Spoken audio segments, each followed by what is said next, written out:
Hi there! Are you sick and tired of running away from a fight, looking to your friends to protect you? Sick and tired of that rogue sneaking up on you and stabbing you in the butthole? Well, not anymore. Chop those ears off and add something new. Sick and tired of the invisibles sneaking around stealing your crap? How about your eyeballs and see the invisible? We can help you out with that. The new Artificer class. Marshall, dude, that's not how we're doing this. I thought that was yeah, infomercial. It's totally out right now. We're just gonna talk to those guys over there. Oh, all right. Well, okay. I guess that's fine. It was good. Thanks, man. Thanks. I tried. Hey everybody, welcome to the Artificer video that I said I was gonna make a long time ago but never did, and now I'm doing it. I'm here with Marshall, who plays Turk on Sunder, and does other stuff too, like whatever this video is gonna be. I do other stuff. Yeah. you just kind of sit in a basement and don't do anything until I decide to pull you out. Yeah, he lets me out every once in a while. Marshall and I made our own Artificer class. Biggest reason was because I don't really like the original Artificer. It's good, but it could be better. I played an Artificer. I played several different versions of him. They're all really challenging. He just kind of seems to get his butt kicked all the time, and he's just a support, but like a kind of weak support. He's just only support. So we wanted to beef him up. During our games, we were making a lot of cool inventions, and so we were like, dude, we should make a class all about this. Yes, and I've played Artificer before too, and I didn't like that. I kind of wanted to specialize my character into being more of a sniper. This was before the Gunslinger class was out that Matthew Mercer made. I was kind of forced to make a construct, and I was like, well, come on, I just want to play this kind of character that's like an inventor, and he made the guns themselves, and I didn't really have that choice. It was just like, well, you get this one gun, and it can do magic stuff, kind of. And I was like, man, it would be really cool if the class where you build everything, you could actually build everything, and you kind of customized it on your own. You customize who you are, since that's what inventors are. The class is all about being an inventor, fusing magic in things, and we're like, well, we should be more creative than just guns and like a construct. What else could we do that the inventor could create some really cool stuff? And so we put this class together, and we based it heavily off of the original Unearthed Arcana Artificer that I think Mike Merles made, and which, by the way, is still an awesome class. It's really cool. So much fun. So much fun. There was just a few things we thought we would take away, change, remove, add to make it a little bit more versatile. Seriously, it is a cool class. It's just, Nick, it could be better. So let's dive into it? Yeah, let's get into this class. If you want to download it, it's in the description. It's on Patreon. It's not going to cost anything to anybody, but in the future, almost all of our homebrew stuff is going to be available to patrons. But for now, this Artificer, we want everybody to check it out. So go down there, make a Patreon account, and check out our Patreon too. We got cool stuff on there. So here is the original Artificer that is currently the Unearthed Arcana version that you can play and all that stuff. And we removed or changed all of these things. It's a lot. So there's a lot of things that we went through and changed.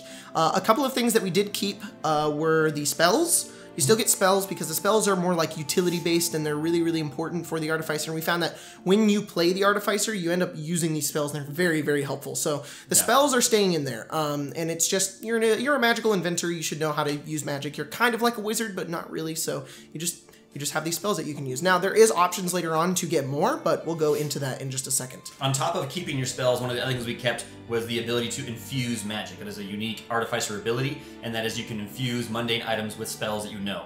If you're going to keep the spells, keep that ability. It's super awesome ability. Yes, it was very cool to like put spells into spoons and give them to people. Like it was very fun. It was a lot of fun. That was really cool.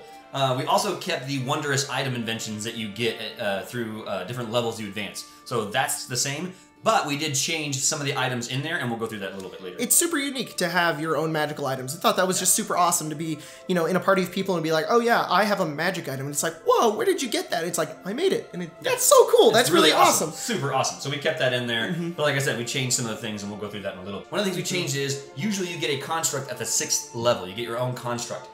You still can have that, and we've changed that. It's not a given anymore. And one of the reasons why is we found that it's not very useful all the time. For my guy, it was. My guy was a totally utility, and so it was good to have someone to protect him. His guy was a sniper, never even found it useful, and it was becoming a nuisance. Also, there was a lot of elements left out of the construct that weren't really explained, like how he can be healed or how he can level up with you or not. So a lot of that stuff we changed. So you still get a construct, but it's an option now, and you'll see how that plays out in a little bit. The original class also had the option of 2 subclasses. You can either be like a gunslinger, or you could be the alchemist. We've left both of those in the class, but they're different. So they're options, and we've elaborated on them in a little bit. So you'll see as well that those things are still there. They're really cool, but we've changed those as well. Superior Attunement, that's still there. Yeah, it's cool that you can attune to more items than a normal person could. I think that's just interesting. I think that's super cool, and I think that's perfect for artificers since their whole thing is magic. That's what they're all known for. I can already hear all of the people getting mad at us at how we're pronouncing Artificer. Oh. It's apparently Artificer, guys. Artificer. So, at level 1, and at every level coming after that, you're going to get Invention Points. And Invention Points are the core to the entirety of the class. The Invention Points are a currency that you use to upgrade your Artificer, and you get so many per level. They stack 2, meaning if you level up and you get 2 Invention Points, you can use them, or you can save them if you want. You can get them later. They increase by 2. Every level until I think at 5th and 10th level it goes up by like 4, and then at 6th level it goes up by 6, and then at 15th level you get 8. So you get like a big bonus at every at 5, 10, and 15. So you those levels are like you can get a bunch of cool stuff, but every level after that it's 2, 2, 2, 2, and it just keeps going up like that. But most things tend to cost 1 to 2 points. That's typically where they tend to sit. If it's real simple, it's about 1 point. If it's super expensive, it's 2. If it's really powerful, it may be like 4. So that's the biggest change in this class, is a lot of the stuff we kept, but now the Artificer is something you build. You create your own Artificer, and we've added some other basically subclasses that you can build into if you want. So one of the first things you can spin your points into is, as an Artificer, is you can get mechanical limbs. This is probably one of my favorite categories. You can actually chop off body parts and augment them to make them even better. This happened to my character Solomon, not by choice. During a story, he got his arm chopped off when I wasn't playing. And luckily my DM was nice enough that when I came back, he allowed me to create a mechanical arm. That was the point, okay? So, you know what? Just so you guys know, for those of you who know us a little bit or know Jacob, majority of the time whenever I'm not playing and my character's involved, they lose a limb of some sort. And I don't know what's... Anyways, regardless. It's the easiest time to cut off your limbs is when you're not there. So anyways, this led to some crazy inventions that Solomon, my character, made, which has led us to this. So, mechanical limbs. One of the things you can do is you can chop off your arm, and you can get a grappling hook hand. So you get a robotic hand that shoots a hand off and it grapples onto things. You can pull yourself up. Super useful. It's just extremely like useful. You can grab things and bring them to you, or you can bring. It works like a grappling hook. You can take yourself off as well. It's got a range to it. It has a weight capacity to it. You can find all that on the information. And it costs 2 points to build. It's really, really cool. Solomon has that. He uses it a lot. So the next thing you can also do is you can also build what's called the Arcane Hand. And that means, again, you're chopping off your arm, building a mechanical hand. This thing can store spells. So you can choose up to 3 level 1 spells from the Sorcerer's spell list, and then you can store them in the hand, and you can cast each one every day, and they regenerate each day. And they just keep... We did this because the Artificer spells are all utility. Yes. But with this, you can kind of make him a little bit more combative if you want to. Do you want to have a gun? But also have Fireball? Like, that's an option now. So, like, you could just do whatever you want. Like, give yourself some spells. And the last arm augmentation you can do is called Arm Guard. Solomon has this as well. It's one of my favorite things as well. Basically, you create an arm that generates a shield. It floats and it gives you a +2 to your armor class. And the shield itself has 30 hit points. So if anybody attacks you and hits the shield, they can possibility of destroying the shield. It does cost a spell slot to generate the shield, but the really big bonus is that you still have your hand free, so you can still use both hands. It's really, really awesome. If you guys have ever played Witcher, it's a lot like the Quen sign. It makes like it makes a shield at one level, and then as you put more spell slots into it, it can create like a bubble basically, and it just breaks over time. So these are all the different arms you can get. Obviously, there's 3 of them, and you only have 2 arms, so you kind of are limited to what you want to put on. These augmentations, as well as every other ability in the game or in the class, you can upgrade, and you can see it in the class when you pull it up online. You can look it up, but you can upgrade everything that you already built, so that you can do later. Almost everything in the entirety of the class is upgradable. Everything can be upgraded. And it's detailed about how you can upgrade it and how much it costs to upgrade it. The next bit is the face. One of my favorite stuff. It's awesome. You can upgrade your face, and it's super fun. In case you got one ugly mug. Yeah, as Artificers typically do. Maybe, I don't know. What? Solomon's a gorgeous man. The first thing you could do is you could take that old noggin of yours and just cut that thing off and shove on a metal one. And now, Jacob, if you were to do that, what would you call it? An arcane scent. I would call it that as well. Yeah, you gain the ability to have an arcane scent. You can smell magic. You put that nose on, and from there on out, you can, as long as you are within smelling distance of an item, you can smell if it is magical or not. Now I want you to imagine your Artificer gnome grabbing a nice piece of item and smelling it like a fine cigar. Ah, yes, that is magical. You can also upgrade it to have it work like the detect magic spell, meaning you can detect what type of magic it is. So you can be like, transmutation. Interesting. Aberration. That's a strong one. That's potent. Are you okay? Oh, it's necromancy. It's necromancy. You can also chop off your ears and gain mechanical senses in case you don't want to be snuck up on. And you can you gain a +3 to your perception when you chop off your ears. You can also upgrade those to get some cool abilities like hearing other languages. You can also pop out your eyeballs, or just one, and you gain bonus to your sight. And there's some cool abilities you get with that as well that you can upgrade. So yeah, you could just be an Artificer level 3 and just be like bop bop, and just be like half your face is augmented with magic and compartments. The last two categories are pretty simple. You can also do your legs. You can chop your legs off. I think we require that the requirement is that you have to do both legs. You can't like have one robotic leg and then you have like one slow leg and another leg that's super fast and you're running in circles. Doesn't work that way. I know. You just hops around on one foot. You're a really good skipper. When you do this, it increases your carrying capacity. Now that may not seem like really important to some of you guys, but understand that Artificers are really specialized in intelligence. Chances are you're not going to have points in strength, which means your carrying capacity sucks. We also took away the bag of holding at 3rd level, so you're going to need it. So you're going to need it. And you're an inventor. You create a bunch of stuff. You're going to carry a whole lot of stuff. That was the biggest thing about Solomon, is Solomon couldn't carry all the things he invented. You got like Tinker's tools, and you got a gun, and you got like all this crap, and you're like, how am I supposed to carry all this? So with augmented legs, you can carry more carrying capacity. Yeah. As well, there's upgrades there to carry more weight or to have tremor sense, things like that. You can also increase your jump height, which I think is kind of fun. The last one, which is really, really cool, is your armored torso. You can actually augment your torso, and it gets kind of crazy. You basically like infuse it with like metal and different things. Is this like a self-surgery? Or are you just like, all right? I would think so. I would think so. How am I going to do this? Oh, God! Okay, I'll not do that again. Hey, can you move my lung? I need to put metal in here. Well, if you have a construct, he can help you out too. He can that'd be awesome! And just be helping you out. If you do your torso, your armor class goes up by 2, and then there's a bunch of other upgrades you can do. You can increase your armor class again. You can do it to a point where you no longer need food or water. You can do it to where you no longer breathe air. You can get immunity to poison damage and conditions. It's like you can upgrading your lungs. Yeah, you just upgrade your entire torso. It's pretty awesome. Yeah. That is the entirety of the limbs. The limbs are arms, legs, face, and torso. And they're pretty powerful. The limbs come with a cost, however. Oh, yes. Because this only applies to the limbs. Now, for those of you who've played games like Shadowrun, Shadowrun works a lot like this. There's augmentations in that game, and we were a little bit inspired by that idea of you're slowly becoming a robot. So, if you put on too many of these magical augmentations to your body, you slowly kind of go insane, like the mad scientist that you are. So, for every 3 mechanical limb upgrades you do, whether it's just the arm or an upgrade or any kind of augmentation you do to your body, for every 3, you have to do a save versus 10 plus your intelligence modifier. And if you pass, cool, no worries, you're all good. If you fail, then you suffer 1 indefinite madness. And that's pretty crappy. The indefinite madnesses are fun, and it's not to entice you not to upgrade yourself. This is more of just a role-playing aspect.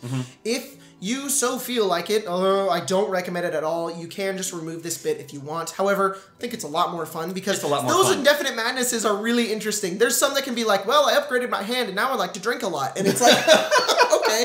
So it's like, they're really interesting and they can add a lot of flavor to your Artificer. And I would encourage it for DMs because the reality is some of these augmentations are pretty gosh darn powerful. Yes. And if you don't limit them, your player is just going to get crazy powerful. You should be a little afraid to, tinker with your body. One important thing to note too, and I love this element of it, So if every 3 augmentations you do this, you have to do this con save, right? Well, if you fail 3 times, if you fail 3 of those saves, which means you can do about 9 augmentations before this happens, which is a lot. But if you fail on the 3rd failure, if you lose all intelligence, you lose your sentience, and you lose your charisma, and the DM takes control of your character. Basically become a construct. You just become a construct, and you have no longer any sanity. Yeah. It's pretty ridiculous. But that's 9 augmentations, and that's only if you fail all of those tests. You may pass, who knows? You just, like, your character dies and they become like a villain, and now the party has to, like, go kill the robot character that you've created. Exactly. Or just like your party might constantly try to stop your character from augmenting themselves because they're like, dude, you're going crazy. You're going crazy. You keep eating all the bread. Like, we have no more rations. Like, I need it. You keep eating the rodents on the road. Like, we need you to stop. Oh man. The next little bit that you can go into are the Arcaic Firearms. These are guns, and the first Artificer did have a gun that you could make, and we decided to make it that you could make 3 different kinds based on what kind of gun you want to make. You can be like a sniper, you can have 2 pistols, you can have a shotgun, and you can upgrade all of these at the same time. Now, I have to preface this beforehand. Matthew Mercer went up and made a gunslinger class. He made it a while ago, and he put it on D&D Beyond, and I've checked it out, and I've had somebody who's played it before. These are 2 kind of separate things. The guns that the Artificer makes are meant to be kind of weird and strange, and like only they know how to use them, because the point of an Artificer is you're kind of like a mad scientist. And so the ammo you use is also special and weird and doesn't work for any other guns except your own.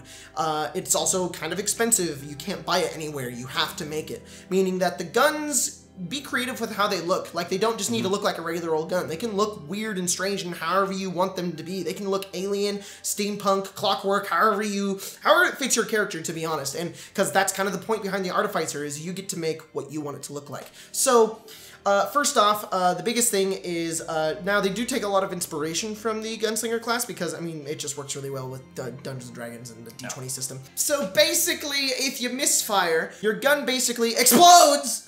And you now have to make sure you don't take the damage. You have to make a dex save equal to 10 plus your intelligence modifier. And if you beat it, you only take half damage. But if you fail, your gun explodes and you take a bunch of damage. That's basically like you should shot yourself. It's pretty rare. It's like, you've got only if you roll a 1 and then only if you roll a 6. But 1 through 5, if you roll a 1 through 5, it's a dud, and you just double the reload time, meaning you're gonna have to spend an extra action to reload the weapon, which does suck, but I mean, these are weird, crazy inventions. So it's gonna happen. And I know, like, this maybe some of you guys might be saying, like, dude, that's a really big punishment for guns. Like, oh my gosh, why is a misfire so horrible? Well, the reason why is because these are guns. It's D&D. These are guns. Yeah. Like, they shouldn't really exist. Like, we're dabbling a little bit too close to Shadowrun with this character, so we're trying to make sure that it stays balanced, and you're not just feeling like an overpowered rogue or ranger, and that you're an experimenter and you're a tinkerer and you're discovering new things and you're kind of like an inventor. And that's kind of the point behind the class. So stuff's gonna go awry a lot. And this is what makes the class fun, because your body augmentations, things could go wrong. Your guns, things could go wrong. That's kind of the whole point, is you're an inventor. Yes. Things can go wrong. So first off, we should talk about ammo. Ammo is, you have to make it. You have to have your tinker's tools. And you have to buy the materials in order to make it. Kind of like the gunslinger class. All you have to do is you buy the materials. The materials are 5 gold per 10 rounds. Yeah, it's a little expensive. But it's because you can use it for any gun, and it's kind of your own make, and it's just kind of weird, so it's a little bit costly to kind of buy this ammo. In order to make the ammo, you have to buy the materials, 5 gold every 10 rounds, and you have to have an hour of downtime. That can be a short rest, a long rest, any kind of period of time that you want to be able to do that. Ammo can't be used for other classes' guns, like a gunslinger. It only works for your guns, but all ammo works through all your guns, meaning you can take it out of the sniper rifle and put it in the pistols, or take it out of the pistol and put it into the shotgun. They all work the same. So the first gun that you can make are dual pistols. These are 2 pistols that you get, and you can fire them twice, and they have a kind of a medium-sized range. They don't weigh very much, and you can upgrade them to do special abilities like rapid fire, increase reload speed, and magical ammo. And the cool part about it is that you can fire a bunch, but the reload speed is really slow because you have to reload both guns really, really quickly. The next gun is a sniper rifle. Like, who doesn't want a sniper rifle? So awesome. The range on this obviously is massive. It has an incredible amount of range. It does a pretty decent amount of damage. The reload time is the same. It takes a while. And unfortunately, the clip size is pretty small. But again, all these things can be upgraded. The pistols are light. Sniper rifle is heavy, unfortunately. Super heavy. It's a heavy rifle. But it does have some super special abilities that you can upgrade it. Obviously, all the guns can be upgraded to magical ammo. And the sniper rifle has what's called aimed fire. You can upgrade it to have this special ability, which means you can do a critical hit, right? Isn't it that we did? We can just naturally just do a critical on your choice. Because, I mean, that's the fun about being a sniper. Is you want to be from far away and you just want to get that one hit to kill that one guy. That's what you, if you can upgrade it, you can get to that point. That's what the sniper rifle does, yeah. The one after that is a Blunderbuss. It's like a shotgun. It's close range, but it does a lot of damage if you get right in people's faces. Yeah. And it's pretty average in comparison to all the other ones. The rate of fire is slower. You can upgrade it to knock people down, knock them prone and push them down so you can get up right in their face and like, BAM! Basically does like a thunder wave. It knocks them back 10 feet and it does damage though this time. And it knocks them prone. So it does 3 different things. Super powerful. It's not as heavy as a sniper rifle, but it is still heavy. Yep. So, yeah. The dual pistols are the lightest. They each weigh 3 pounds. So it's there's 6. Yeah. Yeah, that's not so bad. The next category, so that was firearms. So you can do limbs, you can get firearms. The next category goes back to the mechanical servant. The thing we said we took away. Now you can actually buy and purchase, or you can actually upgrade. So you get to create your mechanical servant, and there are 3 different mechanical servants that you can have, and we'll go over those really quickly. But just so you know, one of the things they didn't have in the other Unearthed Arcana was how to heal your construct. Yeah, we always had that problem. It was always like, how does this thing heal? I don't know if it specifies. We just always had a hard time with how to heal the construct. And the one thing they would say was like, well, if it gets destroyed, it's in the book that you can like spend a week and 1,000 gold to build a new one. But it's a week. Like you have to take a week out of your game time with your party and to just build your character. And your construct constantly died. Constantly. Because it also didn't explain how he leveled up with me. I would get him at level 6, but then it would say he would just stay the same, and it never explained how he leveled up and got stronger. We ended up having to homebrew the fact that that he would level with you, kind of like a ranger's companion. But at the same time, it was just weird because you had to base it off of a monster's stat block that was already in the book that worked basically like a ranger. So you're like, wait, do I have a mechanical polar bear? Like, how does this work? Yeah, exactly. And it just kind of sucked. And it's at level 6, so like, by the time you're like level 12, you're fighting monsters way stronger than your construct. And your construct is just dead. And even though Solomon was not like a combat guy, he was still better at fighting than his construct was. Yeah. So it was kind of like we need to make this better because Solomon's not a hand-to-hand fighter, and the constructs kind of should be. So we changed it to where you can now heal your construct. The healing works with using the Mending spell, the spell that like no one ever really seems to be using. Well, now you can use it. And you can use the Mending spell, which is a cantrip, so it's super awesome. You can use it many times as you want. And it heals equal to your intelligence modifier. Really small, but it's not a lot. Cantrip. But it's a cantrip, so you can do it as many times as you want. Or the next thing we added was that for your Artificer, only for your Artificer, you can cast Mending at a higher level, and for every level higher you cast it, you add a D8 to the healing. And it only works for your construct. You can't use it on other constructs. It's like a bond you create with your construct. Yeah, it's just the magical seal between you and them. The Mending only works on that creature, and no other kind of party member can come up and be like, Mending on your construct, and it only works with you because it's special to your character. Now, of course, your construct still heals from a long rest and a short rest. He rolls the hit dice, and that's just how that works. But that's for healing constructs. The constructs you can pick... the first one you can get is a drone. It's real small. I imagine it has like a propeller that comes out of the top, but you can make it however you want it to look. And the point of it's small, it's not very durable, and it's supposed to be kind of stealthy, and it doesn't make a whole lot of noise. And you can upgrade it to increase its armor class. You can make it shrink. You can make it carry things. It can turn invisible. You can upgrade its hit points, and every construct has a special little ability, and this one is a remote detonation, and it has a 10-foot range and a dex save of 10 plus your intelligence modifier, and it does 10d10 fire damage. That's a lot of damage. But it does destroy your drone, and you do have to, it's a one-time use kind of thing, and it's just like, oh, and you can do that if you want. The next one is one that I really, really like, which is the Brawler.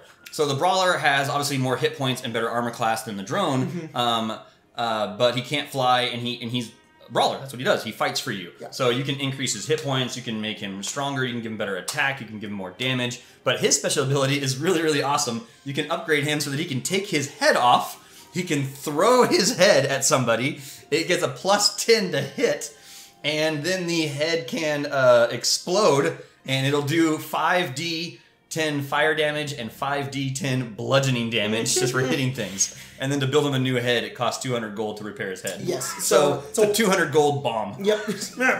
So it's pretty cool. Blows up. The one after that is kind of wanted to go a third idea for a construct, and we were like, well, in the original one, it was kind of cool that you could model it after an animal, and that you could make like a horse, so like a horse construct, so you can make a mount. The mount is basically made for you to ride it, and you can take it into battle, and you're supposed to be. It's not really meant to fight; it's more for you to use. You can increase its armor class, its hit points, you can make it shrink, you can increase its carrying capacity. The best one is that you can put wheels on it and make it a motorcycle, which is pretty cool. So, and it also gains a trample ability, so you can run people over. It's a lot of fun. And that costs 4 AP. It's pretty expensive. Yeah. You can also gain the ability to sit inside the mount so that it protects you. You can also Batman the mount to you and have like a little button and call it to you so it can come from wherever. And and it's kind of little. It also has the ability to put a horn on it, and you can make a little horn noise. No special ability, it just makes a noise. Yep, and it can be whatever noise you want. Just be like, or like, I don't know.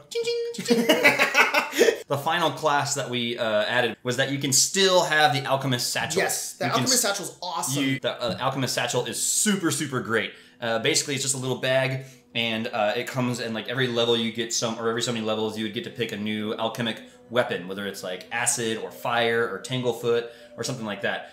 That's still in this class, but instead what we did was that you will spend points. You'll spend your invention points to pick which special alchemic weapon you're going to have. Each one costs 2 IP. You can't really upgrade them. They upgrade with you instead of you being able to upgrade them. We kept it kind of like the original one. So it's the same as the Unearthed Arcana version. Yes. But they just cost IP to buy. Yeah, and they're really, really, really cool. They're a lot of fun. They make the Artificer just that much more. All right. And the Wondrous Inventions, the thing that we kept in the game that we think is really cool, that you can basically make magic items. It's super awesome. We did change them a little bit. So in second level, you have the ability to gain Eyes of the Eagle, Cap of Water Breathing, Drift Globe, Goggles of the Night, Setting Stones, or Lantern of Revealing. We did remove the Bag of Holding, and we replaced it with Eyes of Eagle, because Eyes of Eagle are cool. But Bag of Holding at second level is really powerful. It's really powerful. So we did keep it, though. It does stay in at 5th level. It's kind of ridiculous. Like, you kill kobolds, and you're like, oh, I have a Bag of Holding now. Okay. Yeah, it's ridiculous. What? Like, insane. And especially because most games start out at 2nd level, I think, and it just, at that beginning, you just already have a Bag of Holding. It's like, wow, that's you can powerful. Carry anything in the world. Like, no thank you. Crazy. That's insane. At 5th level, you can gain more items. You can gain an alchemy jug bag. This is where you can get the Bag of Holding now at 5th level. We think that's a little bit more fair. Helm of Comprehending Languages, which is super awesome. Ring of Swimming, Robe of Useful Items, Rope of Climbing, Wand of Magic Detection, and Wand of Secrets. By the way, you don't need the Wand of Magic Detection if you got that nose. It's no magic. This is where we added the Bag of Holding. I think we took out the Lantern of Revealing. And we put it at 2nd level. We swapped those. Yeah. We took out the Lantern of Revealing and put it at the 2nd level. Because Lantern of Revealing, it can be helpful, but not super. But who knows? It depends on how you use it in your game. 10th level, you can get Bag of Beans, Chime of Opening, Decanter of Endless Water, Gem of Brightness. We added Dimensional Shackles because those items are really neat, and they're kind of just like utility-based items, and they come into a lot of use if you're an Artificer and you want to take shackles to be able to just keep people from teleporting. We also added Gloves of Climbing because that's cool, and who doesn't want to climb on walls? It's fun. Eyes of Minute Seeing, Folding Boat, and Hubert's Handy Haversack, which is just a discount Bag of Holding, basically. The Gem of Brightness used to be actually at 20th level, but it's like we took that out and put it at 10th level because it's again, we try to stick to items that are utility based. They're not like combat, they're not like damaging, they're just utility. Yes. And that's because that's what Artificer is supposed to be. Yeah. Also, this allows you to mix and match. Maybe you have other things you augment yourself in, so you don't need one of those other items, and so you can kind of mix and match what your character does. Yep. 15th level, we have the Boots of Striding and Springing, the Brooch of Shielding, Broom of Flying, Gloves of Missile Snaring. That's something we added in. We thought those were pretty cool. Hat of Disguise, Immovable Rod. I don't know why that is not originally in the Artificer Wonders items, but it's such an Artificer item. It's really awesome. We also added the Ring of Jumping, and Slippers of Spider Climbing. And 20th level, the big level where you get a bunch of cool stuff, we decided to change it up a bit and make it super, super powerful, because if you've gotten to 20th level with this Artificer, man, you deserve something pretty awesome. Yeah. So, you can get Wings of Flying if you want to be able to fly. A Rod of Lordly Might. This was a magic item I gave Solomon at one point, and it was just like, wow, this is a really good Artificer-made item. It is ideal for Artificers. It has got to be the Artificer magic item. It's a rod that can transform into different things that are basically utility. Transfers into like 6 different things. 3 of them being weapons and like 2 of them being like actual good items, and the 6th is back to a normal rod. Plate of Etherealness, because that's a really cool item. You can just goes through walls, and it just makes sense. Like, I made armor that can go through walls. Like, it's awesome. Yeah. And then a deck of many things, because why not? You're an inventor, so why not cause some chaos? You know, that's perfect. So that's the Artificer class that we made. It would be really great if you guys could check it out, maybe make a few characters. Tell us what you think, give us some feedback, either on Patreon, I'm online on Discord a lot, or even in the comments of this video about what you guys think. It would be really, really great. We want to make it better, because we haven't tested it at all. We just kind of made it to see where it would go. And yeah, that's the whole thing. Yeah. Thanks, guys. Yeah. That's the end of the video.